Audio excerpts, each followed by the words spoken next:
Tibet is often called the roof of the world. If you've ever looked at an airline route map, you might notice something peculiar. Hardly any commercial flights venture to fly over Tibet. Why is this the case? Is there something so daunting about this land that pilots actively avoid it? Has Tibet witnessed horrific plane crashes in the past? And if you aspire to visit this legendary land, how would you even get there? Even just the mention of Tibet conjures a sense of mystery. With an average altitude of over 14,500 feet above sea level, Tibet is not only a spiritual haven for millions of Buddhists, but also a monumental challenge for both nature and humankind. However, it's this very beauty that conceals dangers that make airlines think twice.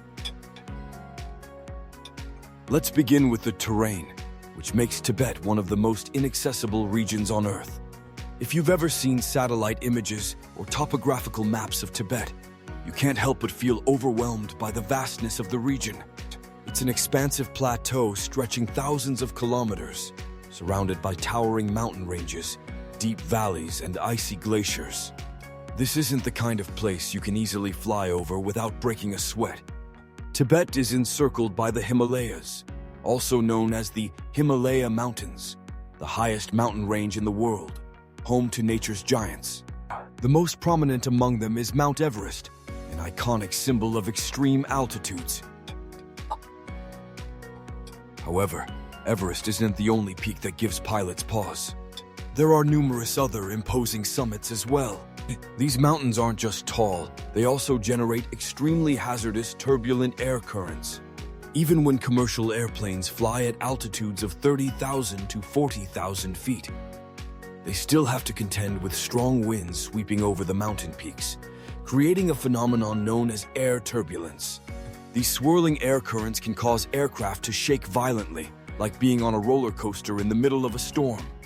A minor miscalculation, a fleeting loss of control, and the consequences could be catastrophic. The higher you ascend, the thinner the air becomes. In fact, the air becomes so thin that the atmospheric pressure is significantly lower than in other regions of the world. This directly affects aircraft engine performance and the ability to handle emergency situations. With less dense air, the lift generated by the wings diminishes, making it more challenging to maintain a stable altitude. If an aircraft experiences a technical malfunction, pilots typically need to descend below 10,000 feet to ensure safety. But in Tibet, this is practically impossible. Below the sky lie treacherous mountain ranges and plateaus, with no level ground suitable for an emergency landing. You can only imagine the pilot's apprehension when looking down and seeing nothing but jagged peaks and deep valleys, a scenario no one wants to face. Moreover, Tibet is riddled with canyons and valleys that further complicate the terrain. A prime example is the Yarlung Tsangpo Grand Canyon, one of the deepest canyons in the world. And China is planning to build a hydroelectric dam in this very spot. Major rivers originating in Tibet carve through narrow valleys, creating a labyrinthine network of terrain. If an aircraft needs to make an emergency landing, finding a flat area here is nearly impossible. These canyons not only present geographical challenges, but also generate unusual wind patterns that make controlling an aircraft even more difficult.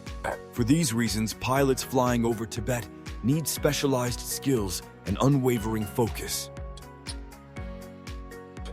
Flights through this region demand pinpoint accuracy, down to the second and meter.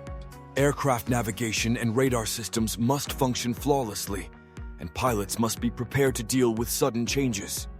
But even with modern technology, no one wants to risk flying through an area where things can go wrong in an instant. That's the main reason why airlines typically opt to avoid Tibet, seeking safer routes to ensure the well-being of passengers and crew. So the first factor has been identified: the terrain. If the terrain is a nightmare, the weather in Tibet is an invisible enemy, ready to test any pilot who dares to fly through it. Tibet is not only renowned for its majestic landscapes, but also for its harsh, ever-changing, and unpredictable weather. Flying over Tibet is like playing a game of chance with nature, where you never know what card will be dealt next. One of the most significant dangers is strong winds. Due to its unique geographical location, Tibet is subject to extremely powerful winds with speeds that can exceed 125 mph.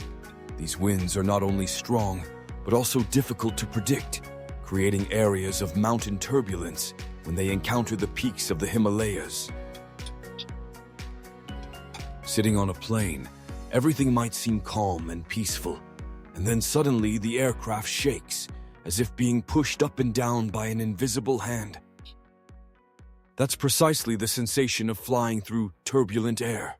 A classic example is the crash of BOAC Flight 911 in 1966 near Mount Fuji in Japan. The pilot changed course to allow passengers to enjoy the scenery, but unfortunately they encountered strong winds with speeds exceeding 70 mph. As a result, the plane broke apart and crashed, killing all passengers and crew. That's an example in another region. But in Tibet, similar winds occur frequently, especially during the winter and spring, making the area a hazardous zone in the sky. In addition to strong winds, Tibet also faces extreme weather phenomena such as blizzards, fog, and heavy rain. In winter, temperatures can drop below 22 degrees, so cold that you can feel the chilling cold beyond imagination. At higher altitudes, the temperature is even lower, causing icing on the aircraft wings, reducing aerodynamic performance, and increasing the risk of accidents. Dense fog is another persistent problem, especially in the valleys and highlands. When fog rolls in, the pilot's visibility can be reduced to near zero, making it extremely difficult to determine position or direction. Unexpected storms, sometimes accompanied by lightning, further increase the risks. So, have there been any plane crashes in Tibet? The answer is that they are very rare, but not non-existent. However, information about accidents in Tibet isn't widely publicized, partly because the area is under tight Chinese control, and partly because airlines typically avoid flying over it to minimize the risk of incidents. According to public sources, no major commercial aircraft accidents have been directly recorded in Tibetan airspace. This is understandable, as airlines, as explained above, generally choose other routes to avoid hazardous terrain and weather. However, neighboring areas such as the Himalayas and other highlands have witnessed several accidents related to terrain and weather. In addition, there are some unconfirmed reports of accidents involving military aircraft or helicopters in the Tibetan region, especially during Chinese military exercises. However, due to political and military sensitivity, this information is usually not widely released. Tibet is home to many important military bases, and its airspace is strictly controlled by the Chinese military. If accidents occur, they are likely kept under wraps to avoid drawing attention. Nonetheless, there is no concrete evidence of major accidents involving civilian aircraft in Tibet. This indicates, in part, that the caution exercised by airlines has helped minimize risks. In addition to terrain and weather, there are other factors that make commercial flights rarely pass through Tibet. One of these is political and military restrictions. Tibet is a sensitive region for China. Aviation infrastructure in Tibet is a major issue. The area has very few airports, and those that exist are often not adequately equipped to handle emergency situations. Finally, economic factors also play a key role. Airlines are always looking to optimize flight routes to save fuel and time. Flying over Tibet is not only dangerous, but also economically inefficient.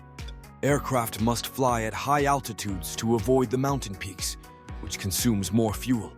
Meanwhile, routes through India, Nepal, or China are generally safer and more cost-effective. Therefore, unless there is a specific reason, airlines will not choose to fly over Tibet. So, how can one get to Tibet? One popular way is still by plane. but it's to Lhasa Gongar Airport, the main gateway to Tibet.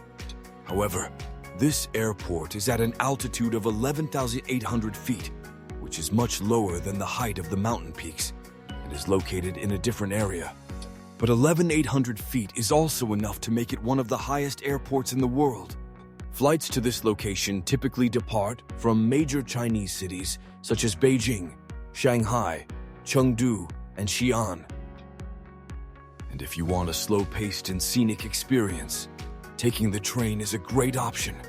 Train cars are equipped with oxygen supply systems to help passengers adapt to the altitude, and you'll experience the sensation of traveling through another world. For those who love adventure, traveling by road is a challenging but memorable option.